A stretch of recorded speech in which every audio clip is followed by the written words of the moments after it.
The Halli Casser-Jayne Show airs Wednesdays, 3 p.m. Eastern. The podcast's always available online at HalliCasser-Jayne.com. People who follow my work and are interested in me over the years are really interested in my work, and it doesn't go beyond that. I don't feel that people are ever, like, I'm the kind of person where they go, oh, I wonder who she's sleeping with, or who, what her story is, or anything. I don't think people really think that about me. And well, I want to know. So who are you sleeping with right now?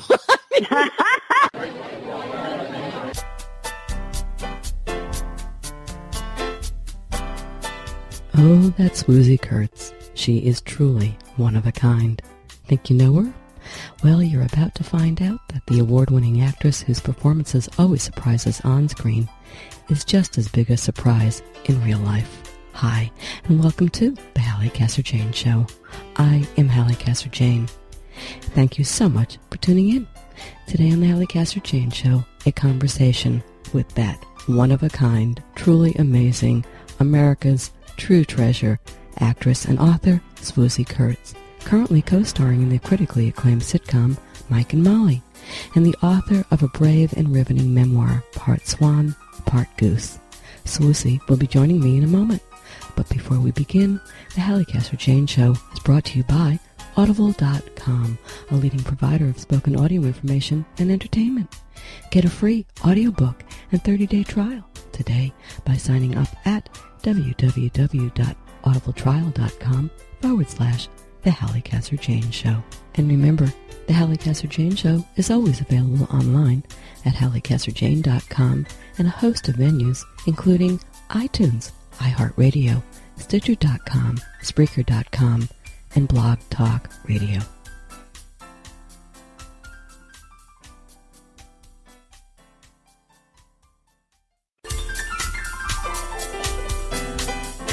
Swoosie Kurtz is a multiple Tony, Emmy, Obie, and Drama Desk Award winner, a Broadway icon, a film star, and plays the hysterical character Joyce Flynn on the critically acclaimed, long-running sitcom Mike and Molly.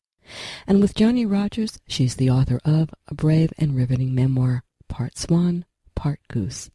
With a name like Swoosie, Miss Kurtz was destined to lead an interesting life. From her first appearance on the Donna Reed Show, to her Tony Award-winning roles in 5th of July and The House of Blue Leaves, to her much-heralded turns on television series such as Sisters and Pushing Daisies, Swoosie has been embraced by critics and fans alike for her quirky, heartfelt, and always attention-getting performances. What you don't know about Swoosie is that she was born to become the stellar success that she is. The only child of Frank and Margot Kurtz, her father was an Olympic diving medalist and one of the most decorated aviators in American history. Her mother, nearing 100 years old, is an accomplished, opinionated, and filled to bursting personality. Hold on to your hats. Here she comes, Miss Swoosie Kurtz. Let's talk. Swoosie. I read your book, part SWAN, part GOOSE, and I laughed. And I cried, and I thought, and I agitated, and I so related to your story for a multitude of reasons, as others will. I mean, you really are very brave, and so, gosh darn, honest. Were you always so brave? I don't think I'm brave at all, but thank you so much for what you said. I mean, that was really the motor of the book, was not to do, a celebrity tell-all. I really wasn't interested in that. I wanted to do a book with a little bit higher purpose. I mean, I talk about my career and everything, all the incredible people I've worked with, but really my parents are the heart of the book, and I'm not brave at all. You make me feel so good, because I hoped that this book would make people laugh and cry, and maybe make some people who are going through the same thing feel not so alone. Well, there you go. And we did talk off air about this, because what her agenda is right now is she 100 yet? Did she hit the one? She will be 100 in September, which means she's actually going through her 100th year right now. Right, exactly. And I'm dealing with the same thing with a mother who's in her 90s. And so you and I are living in parallel universes at the time. And this book saved me. And this is such an important book for so many of us who are doing that right now, seeing our parents through, the transitions. The book's opening line, Miss Swoosie Kurtz, you sure do know how to grab them the minute you walk on stage. It's hilarious and it's so true. Allow me to quote you. There are two time-honored professions in which the first thing you do when you get to work is take off your clothes, and I'm in the other one. I've always felt that. Like when I get to the theater, when I get to the studio, first thing I do is take off my clothes, and it just seems so strange. It's and so funny. Suspicious. Yes. But I'm in the legit profession, sort of legit. Sort of legit. Say, what, do you think you could ever do the other one? I've always thought about that. I don't know. They always say actress/prostitute. So yeah, exactly. In the old days, it used to be pretty much the same thing. Oh, absolutely. So what is it with this whole thing? Is it the roar of the grease paint, the smell of the crowd, or what's with this acting thing? What is this? This acting thing is my passion. I mean, I discovered I guess when I was in high school, that it gave me an identity, that this is strange, but by becoming someone else, I found myself. Like on stage or in front of a camera, I can be more my true self, I think, than in real life. And playing somebody as far as possible from me is where I'm most comfortable. And I love myself, but it's so great. Do you know why? Is it a third eye? Big part of it is that it's so freeing. It's just liberating because, we all have this little editor going on up here that's, oh, you can't do that. You can't say that. Oh, I mustn't. Oh, my God, I could never do that. And when you're playing a character, you do whatever they do. If they're loud and vulgar, then you're loud and vulgar. If they're, whatever the requirements are, you're free to do that. You're just, you can just soar. And that's how I feel when it works. When I'm doing a character and it's working. And so interesting to me because I think we are all of the D above. All of us. If we go into every little place in ourselves, we will find so much more, which I think is what actors do. They find those little places, and society stops us from being so many of those things, depending upon how. Right, exactly. And it takes away some of the fear and anxiety of that we all experience in everyday life. Because it's so unpredictable. But on stage or in a script, you know what's coming next. You know what the other actor's going to say, which is so comforting. Okay, before we go any further, here's where we have to go. We have to go to the name, Swoosie Kurtz, because they all want to know. So let's get out of the way. Tell us the story. It's a great story. Well, I have in part answered this question by the title of the book, Part Swan, Part Goose, because I was named after a B-17 airplane that my father flew in World War II. He was the most decorated Air Force pilot in World War II, and he flew this crazy plane that was made up of parts from other planes, so it was kind of a hybrid. And it was named after the Swoosh, this song, kind of a novelty song that was sung by Bob Hope and Doris Day and a bunch of people back then. And it was about this strange hybrid-looking bird who was part swan, part goose. So my parents somehow thought this was an appropriate name for a baby. and I'm fine with it now. I had trouble in school. I just desperately wanted to be Mary or Jane or Sue, But now it's fine. It's distinctive. People mispronounce it, but they don't forget it. No, they don't forget it. I can really relate being Halli. I don't want it to be all the other names too, believe me. I get that. But look what it creates, right? Right, that's great. Right. Who knew? So listen, who knew you were a military brat? Right. Always making entrances into new schools. Exactly. They can slip new people in, or they can walk in with a splash. I imagine that you walked in, enter laughing. Talk to me. Well, I was painfully shy, and I was an only child, and because my dad was in the Air Force, we moved constantly, and it was the best boot camp in the world for the life that I am living as an actor, because, I was constantly as a kid just dropped into, a room full of strangers, and then after a certain amount of time, after I'd made a few friends, I was plucked out again, only to be dropped in the next room full of strangers and never to see the other people again. So that's kind of, the actor's life, going from job to job, and it still throws me, but at least I had training. Yeah, you were trained the nomad, so to speak. Listen, right. I want to talk to you about your parents. We're going to talk a lot about your parents, but let's get them on the plate here because, wow, truly. They're fascinating and accomplished. Midwestern values, salt of the earth. But first, let's talk about your late dad, who you mentioned, who was rather a celebrated man for a number of reasons. Frankie, you call him Frank. You didn't call him Dad. I relate. I did the same with my dad and my mom. Really? We have so many parallels. I know. It's really scary. I've never called either parent Mom or Dad, ever. Yeah. Well, I think when I was a baby, for the first couple of years, the two of them were gone so much doing war bond tours. And they left me with my grandma and grandpa in Omaha, which could not have been better. They were amazing. Art and grace. And my mom was a writer, a sensational writer. And she wrote a book when she was pregnant with me, and my dad was off at war. And it was published in 1945. And it's a beautiful book called My Rival the Sky, which is also released now along with my book. And I included excerpts from her book in my book because it's just so beautiful. But anyway, yeah, my dad was also, in addition to the Air Force unbelievable record he had as a pilot, he was also on 3 Olympic diving teams. So he was really, the man was not afraid of heights. It was from the high platform, the one with no bounce. And they were really like movie stars. I mean, they were newsreels and, I realized only recently that I really grew up with 2 icons of the greatest generation. That you did, no question about it. And they just gave me the world. They gave me such love, such support. They were my best pals my whole life, and they sent me out into the world with such a foundation of confidence and self-esteem that is with me to this day. But there's something really incredible about this as well, which is because first of all, they were iconic of their time. It had to be interesting for you to grow up because besides that, and them both being so wonderfully accomplished as people, and we'll get into it a little bit more as we go along, they also adored each other. Oh, and then you came along. That was interesting to me. Where do you fit in their love affair? Well, that's interesting psychologically. Maybe I became an actress because it was like, look at me, because they were sort of stars, but they, oh my God, Halli, they could not have showered me with more attention than they, first of all, they tried to get pregnant for about 5 years. So when I came along, I was really a wanted child, which I think is so important. And then I was an only child.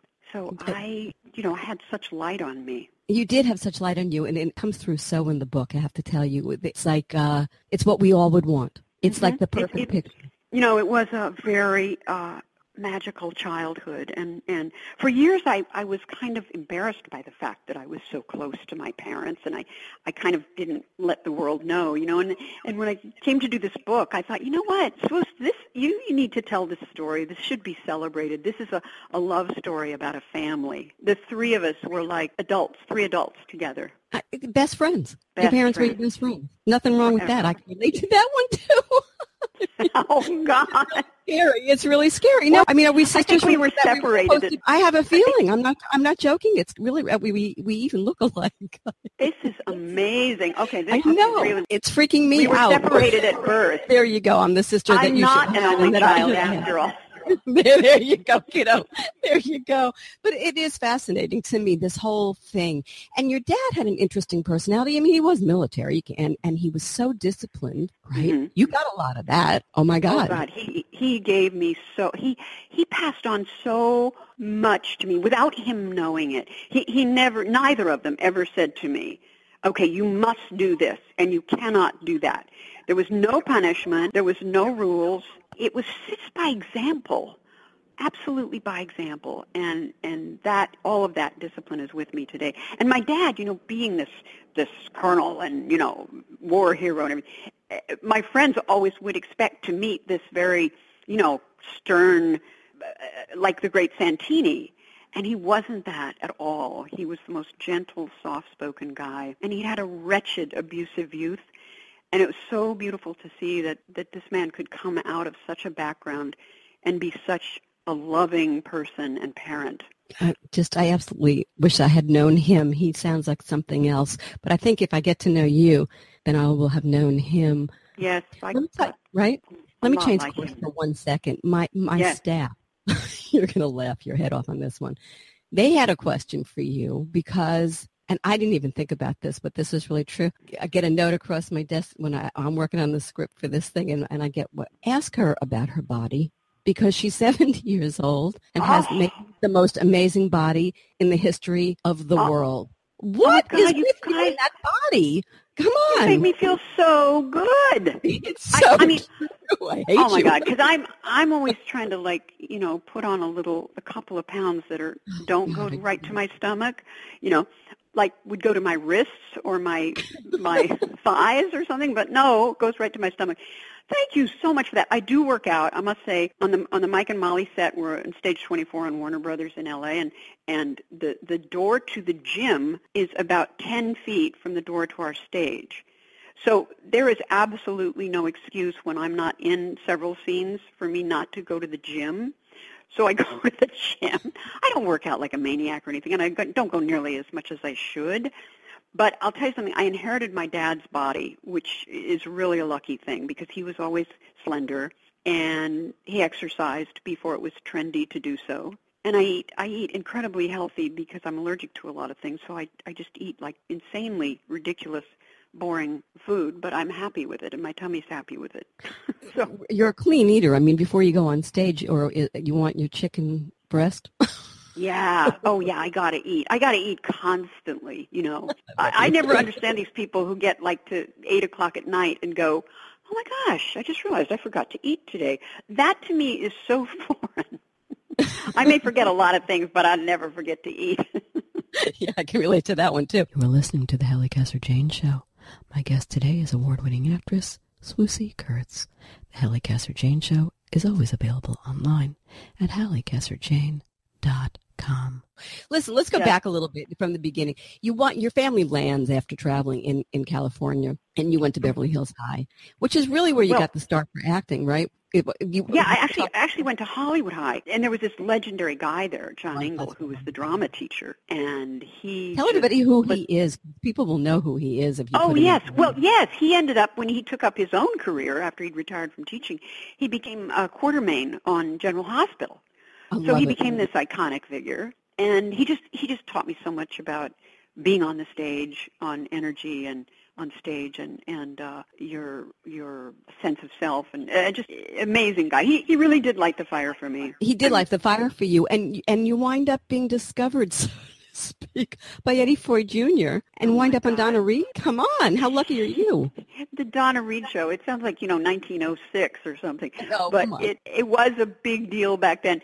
And I was at Hollywood High, and I got this little part on the Donna Reed Show because he had seen me in a play at Hollywood High, and I went to do it. It was like 1 day shooting or something, or a day and a half, and I felt like a big girl on campus when I came back to the next day because it was like, oh, I got my SAG card, and there was a history test yesterday. I wouldn't know. I was filming, so it was a really big deal for me.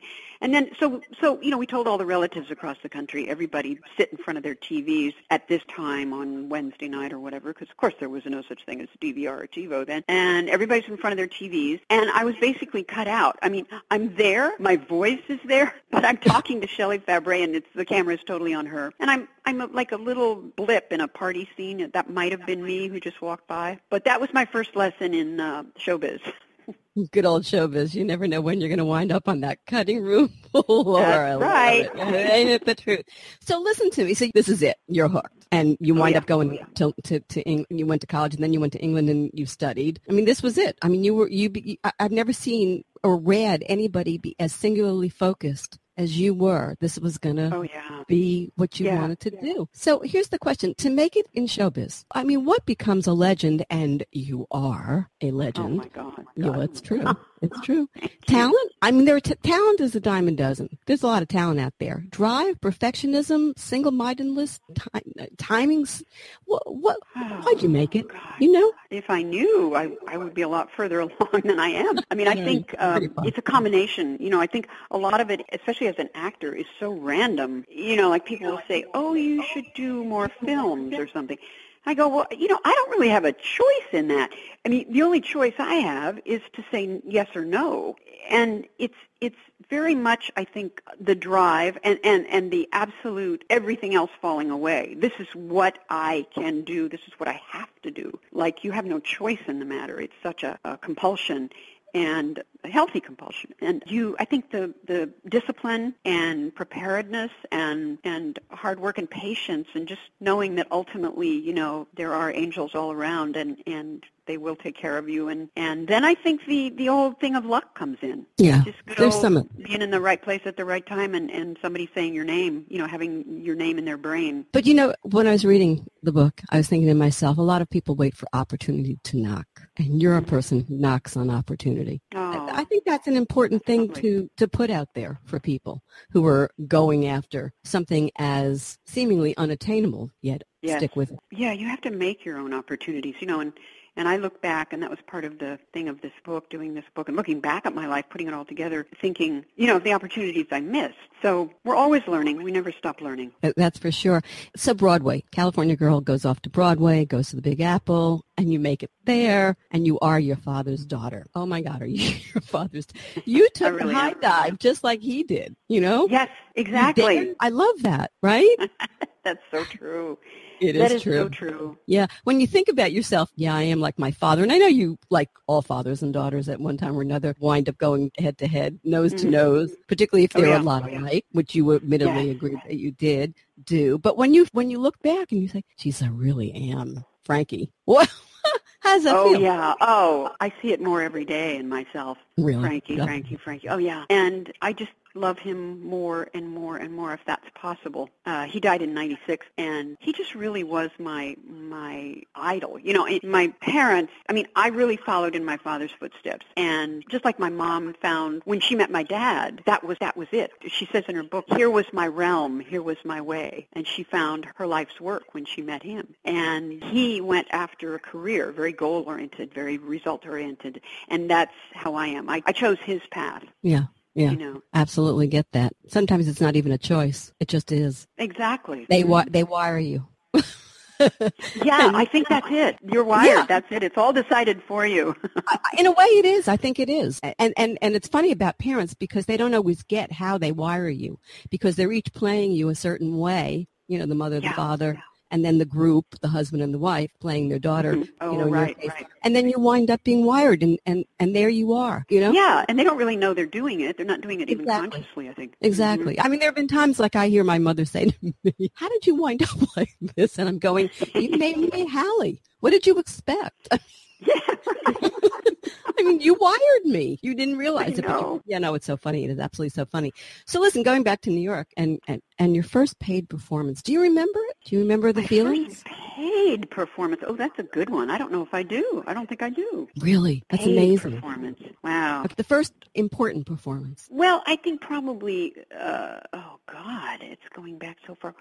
It took me so long to establish myself in New York. I worked in all kinds of repertory theaters all around the country for several years when I got back from England, and I didn't really zero in on New York until about, I'd been here for a few years, Mm-hmm. So it all happened so gradually. I've been such a late bloomer in every way that it's hard for me to remember, but I think probably, I don't know, I think Uncommon Women and Others by Wendy Wasserstein, we did that off Broadway, and it was a huge sensation, and it was kind of a landmark play. It was Wendy Wasserstein, the great Wendy Wasserstein. Oh, my God. Groundbreaking lady. And everybody who was around her, including all of you guys in the cast. Phenomenal. Theater versus television versus movies. Your choice? Well, when I always choose by, it's not really so much the medium as the material. The woman on the page, can I bring her to life? Is this something I've played before? Does this scare me? And, of course, if it scares me, then I have to do it. If I don't think I can do it, then I have to do it. I have to prove to myself that I can do it. So I really go after really the material. I don't go like, I don't want to do that because it's a play. A play requires such a different energy than film and television. Very, very different energy. A play 8 times a week. People say, you're only at the theater for 2 or 3 hours. Well, believe me, 8 times a week. and you never want to give anything less than 100% because that's the first time that audience has ever seen this. And it's like being on a treadmill. You know, you're doing the same thing over and over again. So you have to keep it fresh. And in film, you do a scene, it's shredded. That's it. You never do that scene again. But you're there with the 17-hour days and a lot of television, too. Now, I mean, on Mike and Molly, we're lucky because it's a half-hour format, so it's much shorter hours. It's not like doing a film show. And you do that at the end of the week. You do a live performance of that, Mike and Molly? Yeah, we do it on Wednesday night. Different shows have different schedules, but it's the same idea. We rehearse for 5 days. You know, we do a table read. And yeah, that live thing that you get in theater and if you're doing a sitcom, that's a lot of fun, isn't it? Oh, yeah. I mean, that's one reason I love this half-hour format, because you get the live audience and you get that incredible chemistry where the two, you and the audience, create a third entity that's like, I don't know, the molecules in the room change and something happens, you know, something exciting, some chemical reaction. And I love, love, love the live audience. Yeah. You've been a part of some extraordinary shows, by the way. I mean, opposite Christopher Reeve, Lanford Wilson's 5th of July, from whom you stole the show. And listen to me, Swoosie, I can tell you, because I was there. I was there. Okay? Oh. You just took that stage and owned it. Oh, my God. Oh, my God. It was brilliant. Absolutely brilliant. You mentioned Uncommon Woman and others. The Vagina Monologues, The House of Blue Leaves. I mean, you've won award after award after award for all of this stuff. Some great stories in this great book of yours about those times. But one in particular really kind of struck me, and that was the Michael Bennett story. Can you tell that quickly? Because I think that encapsulates everything about theater that there is to encapsulate. Everything about fear? Theater. About the theater. Sorry. About the real reality of what. Well, you know, it does. It's a little microcosm of life, isn't it? Right. I mean, Michael Bennett called me up one day, the great genius, chorus line dream girls, Michael Bennett called me up and said, would you like to be the leading lady in my next musical? Well, I thought somebody was playing a joke on me.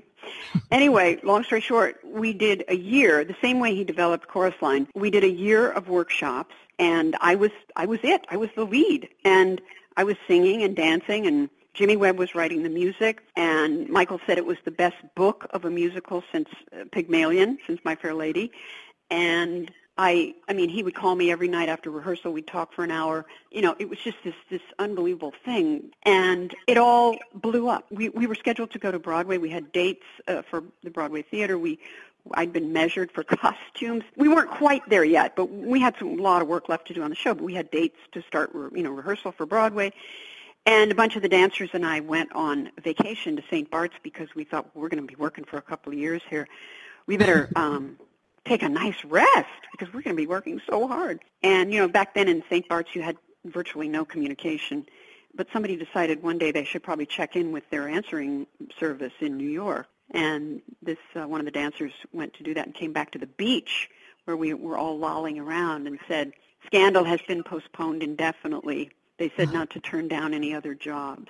Unreal, right? So Michael was, looking at it from this perspective now, what happened was Michael was starting to get ill. He started to get AIDS, and this musical was all about a woman's sexual awakening and experimenting and adventures. And he felt that it was wildly the wrong time, and he was getting very sick. So, but we didn't know any of that then, and it was just a heartbreaker. But I tell you something, I wouldn't have changed that year of my life for anything. I can't imagine having that in my repertoire of memories.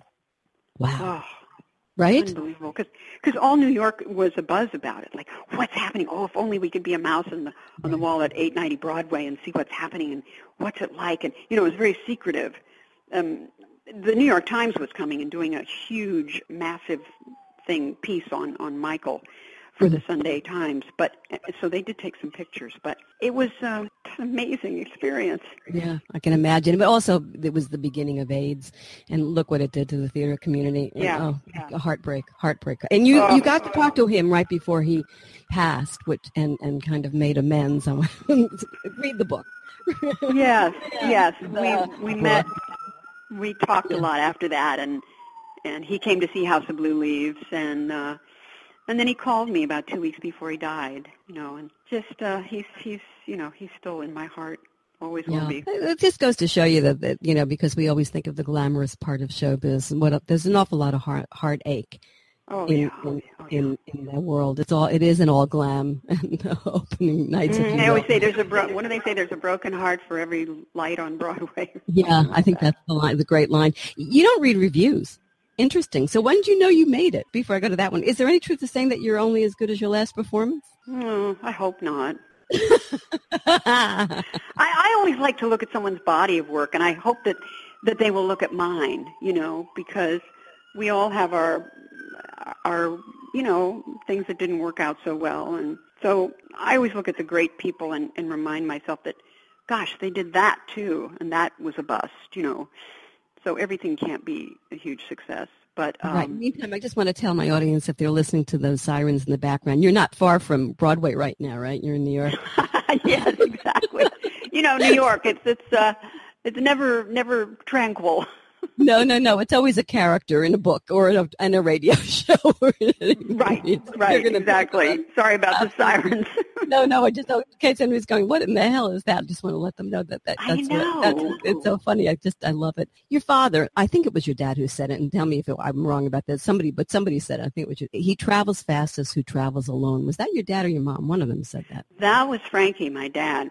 And he said that to me, and, you know, it was possibly the most dangerous thing he could have said to me, because I took it literally. And,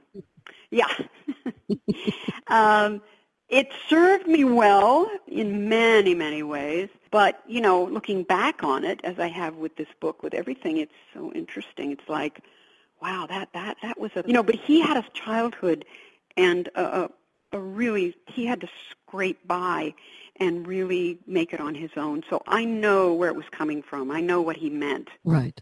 But you know, it gets me on another issue, and let's address it, which is the fact that you never married. Now, listen to what I'm going to say. I want to talk about this. There's a whole bunch of us out here now, you know, women who did not get married, and I think it's good because people are starting to write about it. Women who didn't get married and have kids, and it's beginning to be looked upon not so strangely. We got to talk about this because this is crazy. All that women's lib, all that everything. And there are some things that just don't change. Men, they're the perennial bachelor to be celebrated. We women who aren't married, we must be gay. I had a cousin who asked me. Must be gay or never found, you know, nobody ever asked and all of that.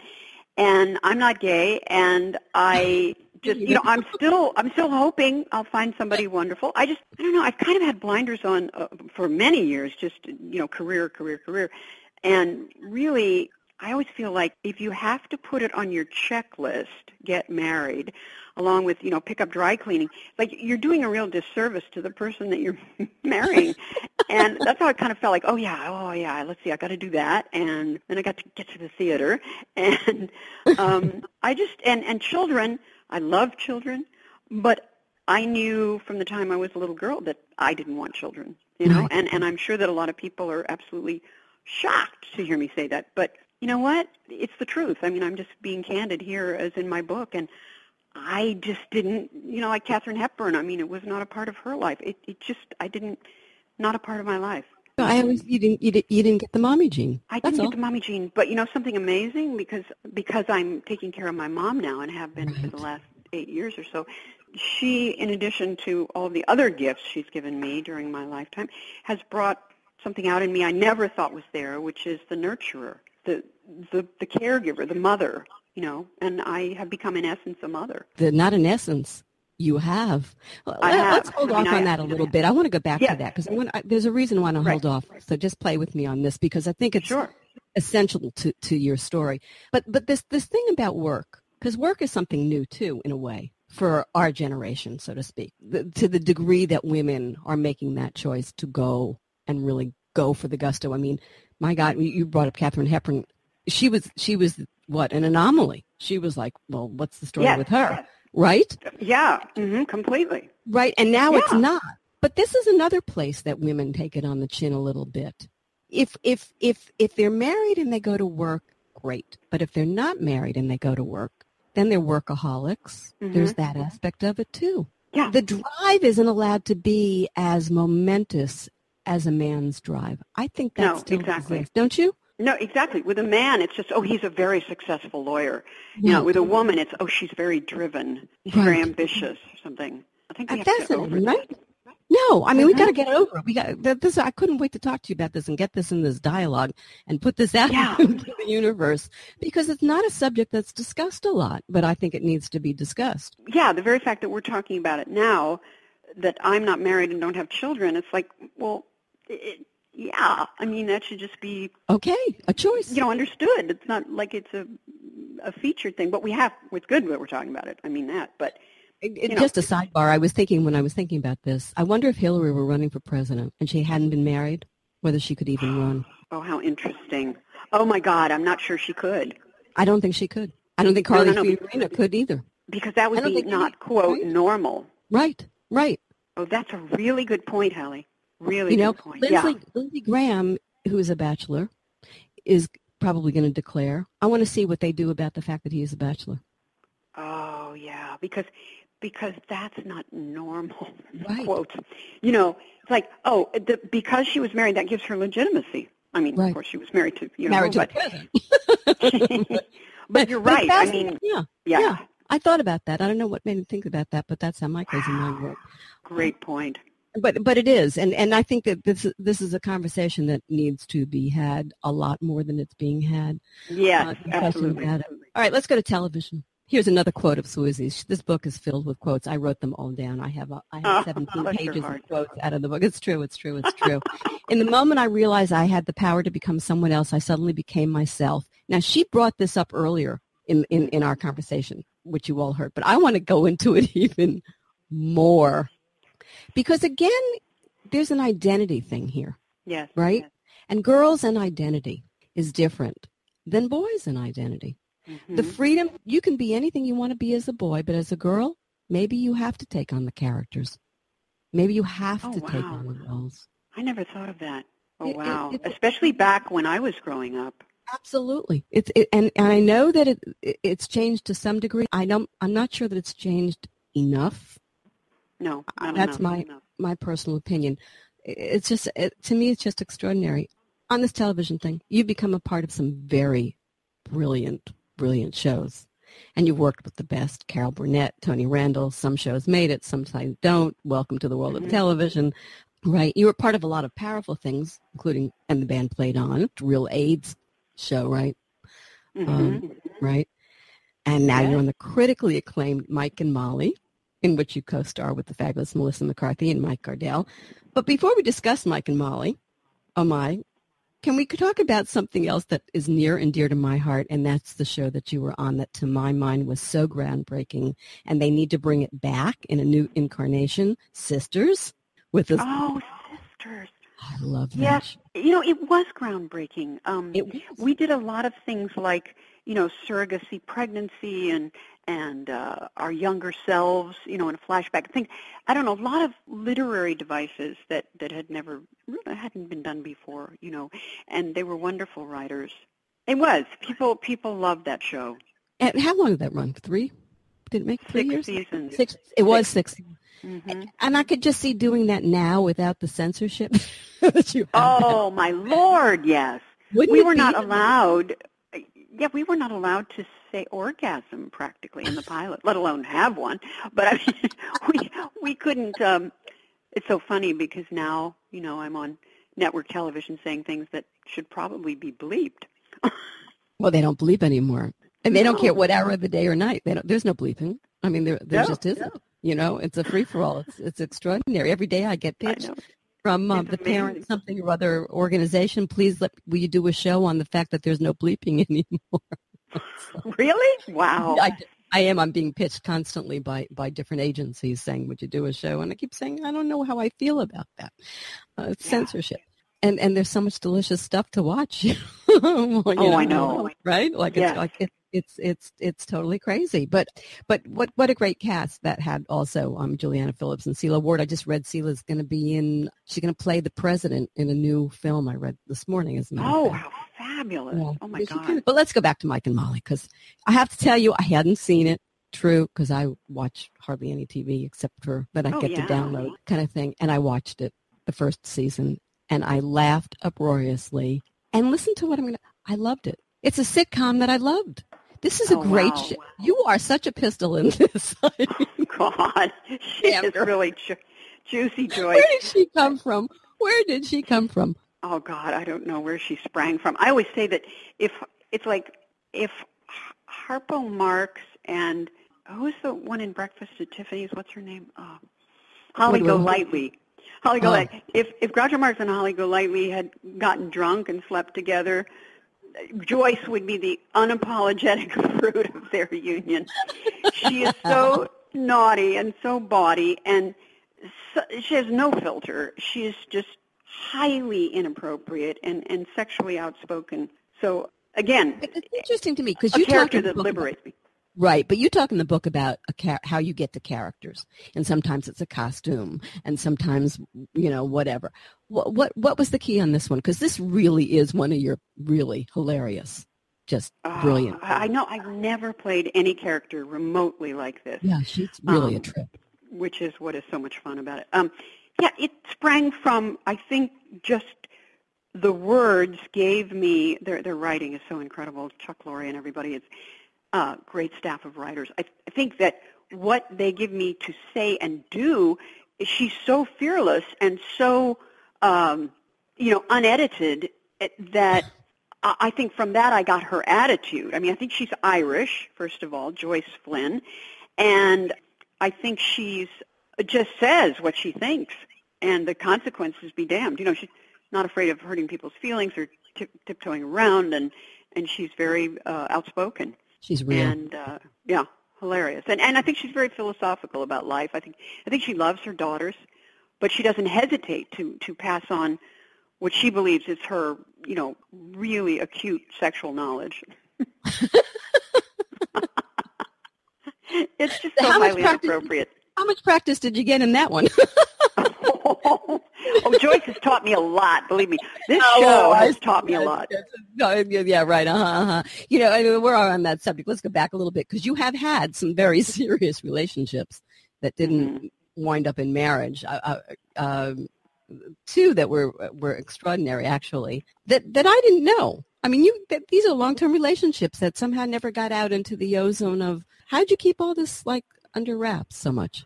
I think people are mostly, what I get that people who follow my work and are interested in me over the years are really interested in my work, and it doesn't go beyond that.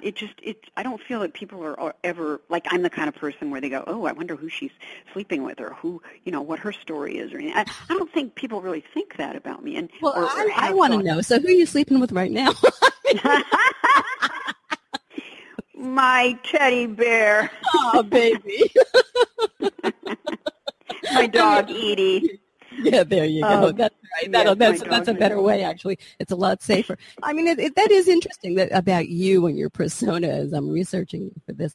I've been a big fan forever. I followed you around all your shows on Broadway when I was a kid and blah, blah, blah, blah, blah. So I knew. You really have. And a lot of people do know. But I think there's this part of Swoosie Kurtz that is kind of interesting that is, I don't know, you're the actress, which is one of the reasons that this book was very telling. You're the actress. There's this big persona of you, but as the professional. And you're one of the few where the salaciousness ain't making, page 6. Fascinating. Yeah. Fascinating. It says a lot about the fact that how much people respect for your acting ability. Yeah, it seems like that. Like it's been all about the work, Yeah, fascinating. And, to be honest, there wasn't that much to tell. There was enough. Come on, there was enough. So listen, you've done some really fine work in film as well. Dangerous Liaisons. You work with Jim Carrey and Liar Liar, Jane Fonda and Robert De Niro across the way. So let me throw out some names. You give me a first word that comes to mind, okay? Okay. Oh, don't you love this? Don't you just love it? Paul Newman. Oh, a great person. Just a sweetheart. Got to know him well, him and Joanne over the years. Been to their house, and just so grounded, so earthbound, not impressed with himself and his whole persona at all. Oh, God, he was something, wasn't he? Goldie Hawn. Oh, Goldie was so, she was a dancer to begin with, and she's so disciplined and so much fun, though. When we were doing the film Wildcats, she would all have us do aerobics at lunch.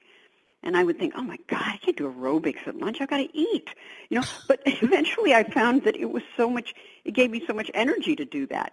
And she just had it all figured out.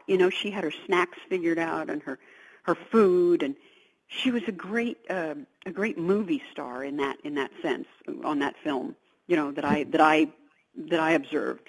I loved her. You are listening to the Halli Casser-Jayne Show. My guest today is award-winning actress Swoosie Kurtz. The Halli Casser-Jayne Show is always available online at hallicasserjayne.com. You worked with Sir Anthony Hopkins, too. Yes. He was amazing. I played his mistress. I realize now I've worked with 3 sirs. You just made me realize this. They weren't sirs when I worked with them, but Michael Caine, right. Albert Finney, and Tony Hopkins. How is that? How interesting is that? And there's a great story about you running, Messenger Girl between Michael Caine and Albert Finney? That is hilarious. Yes, I can't use the language on it, but okay, you want me to tell it?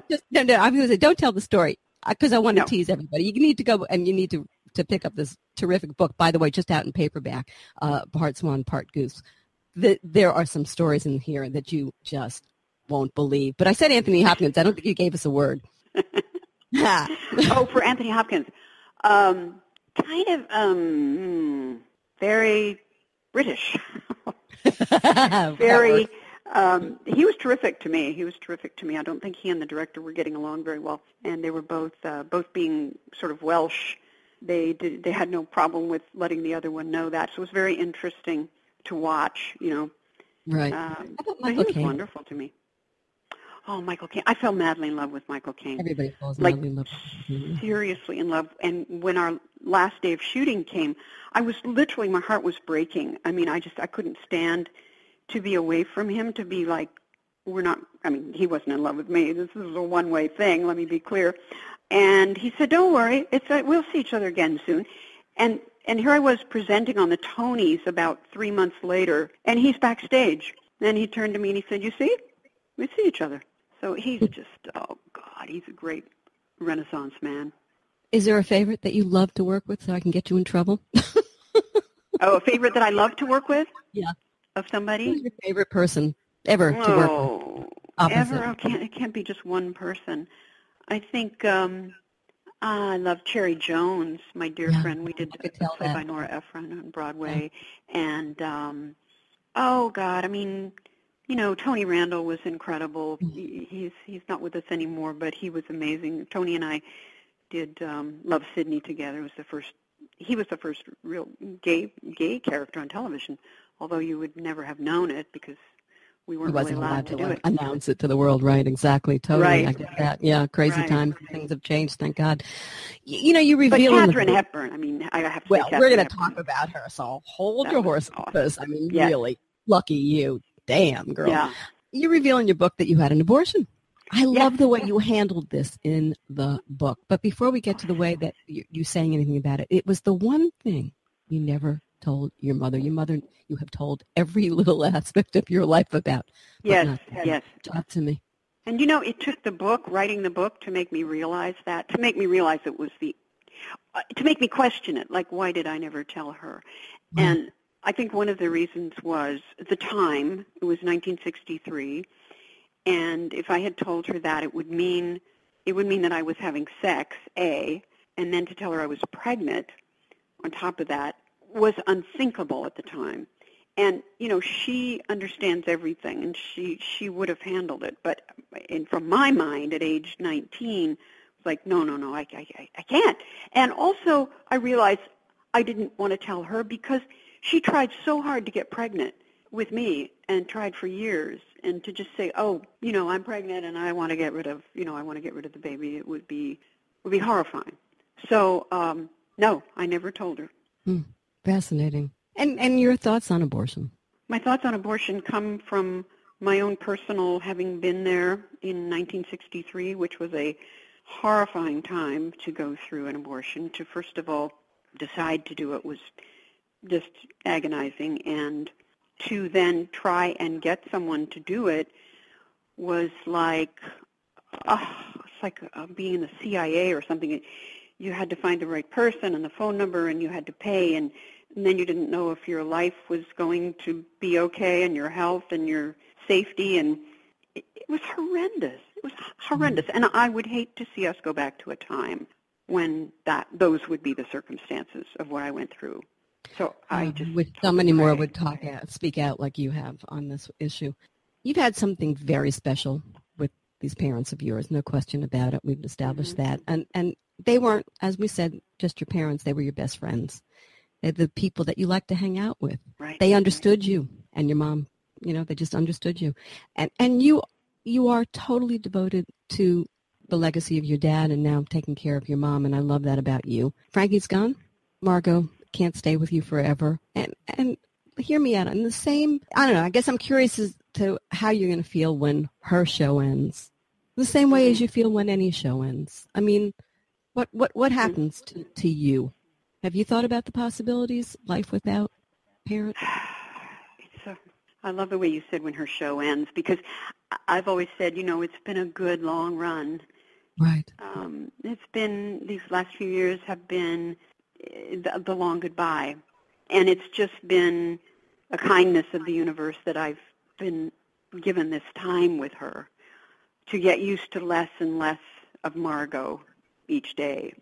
And I feel like I'm sort of being immunized against the final blow. I'm getting little injections every day that will make the duration of the cold less and not so severe. I don't know if it works that way, but, she's just, my parents, the two of them were the two most extraordinary people I've ever known. And she and I have always been joined at the heart. And for me to take care of her this way has been really an honor and a blessing. So, and I'm so fortunate to be able to do it. And she has this spirit that is just, you just, it sounds like, like your mom, you just can't keep her down. I mean, she physically is a little hampered now and stuff, but, and she has dementia and complete short-term memory loss. But she's feisty. And, well, I love the fact that, I was going to say, what I love about this in your description is you've uncoded her language. Oh, you've decoded her. Yes, exactly. It's brilliant. It's brilliant. Exactly. We have I would say about my wonderful caregivers that I'm so blessed to have with her, because she has, 24/7 care. And, one is from Costa Rica, one's from Brazil, one's American, one's from the Philippines, but they all speak fluent Margot.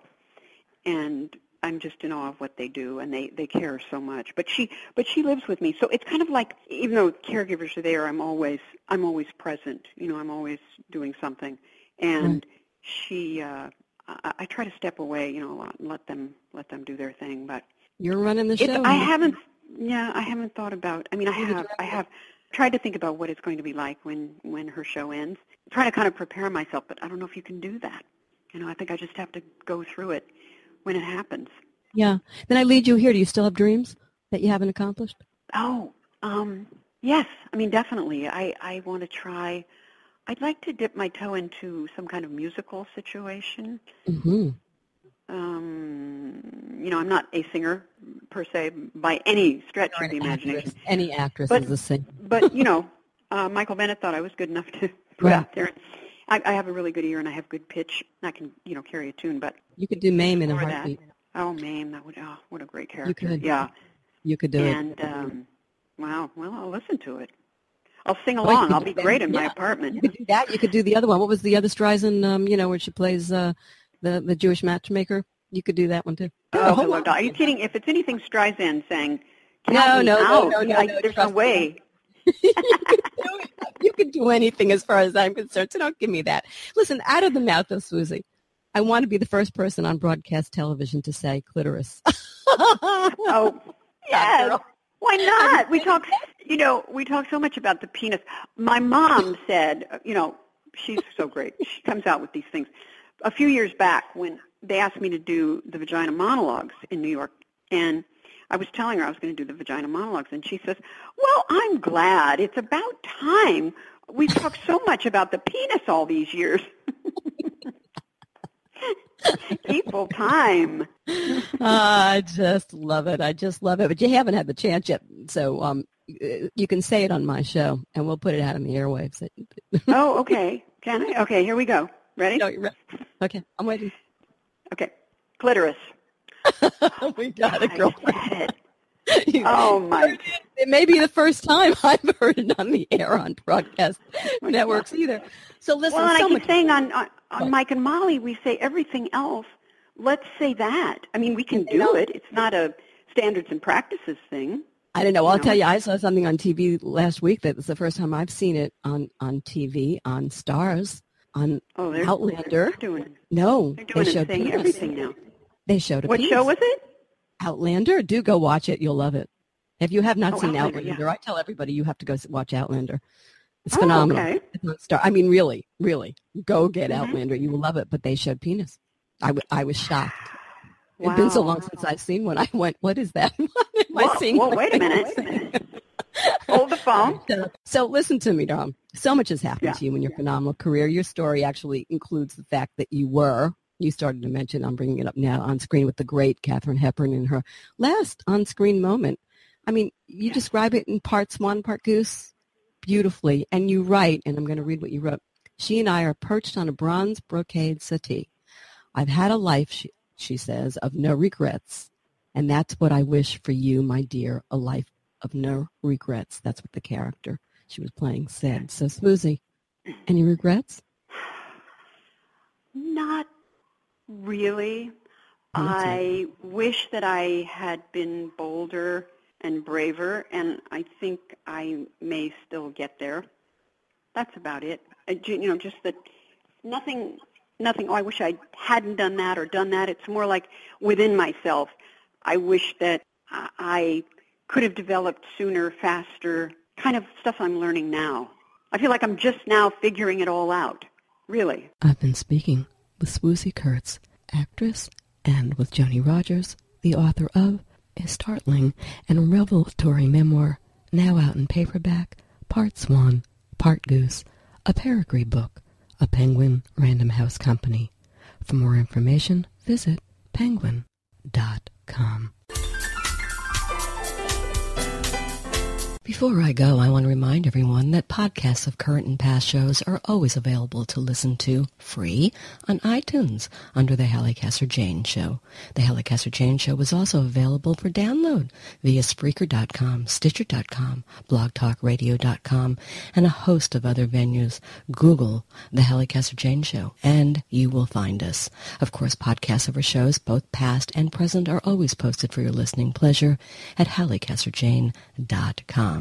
I'll be back next week, same time, 3 p.m. Eastern, for another edition of the Halli Casser-Jayne Show, brought to you by Audible.com. Get a free audiobook download at www.audibletrial.com/The Halli Casser-Jayne Show. Stay in touch, won't you? Remember, that's HalliCasser-Jayne.com. Discover us on Facebook at Halli Casser-Jayne and on Twitter at HallieCJ. I love to hear from you. So, till we meet again, this is Halli Casser-Jayne. It's a wrap.